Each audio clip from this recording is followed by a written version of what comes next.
আহিছোঁ গণেশগুৰি হনুমান মন্দিৰলৈ। বহু দিনৰ পৰা আহিম অহা হোৱাই নাই আৰু আজি অফিচৰ পৰা অকণমান সোনকালে ওলাই দুয়োজনী বা মই আৰু ভাগিন এনেকৈ আহিলোঁ আৰু এতিয়া আমি ইয়াতে চাকি ল'লোঁ চবৰে কাৰণে।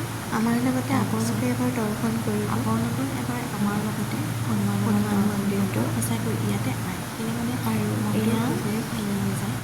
আৰু এয়া তাৰপিছতে ইয়াত ওচৰতে বহি থকা আইতা কেইগৰাকী যিমানখিনি পাৰোঁ তো মোমাৰ হকে অকণমান দিবলৈ চেষ্টা কৰিছোঁ। আপোনালোকেও আশীৰ্বাদ কৰিব, মোমা যাতে সদায় ভালেই থাকে।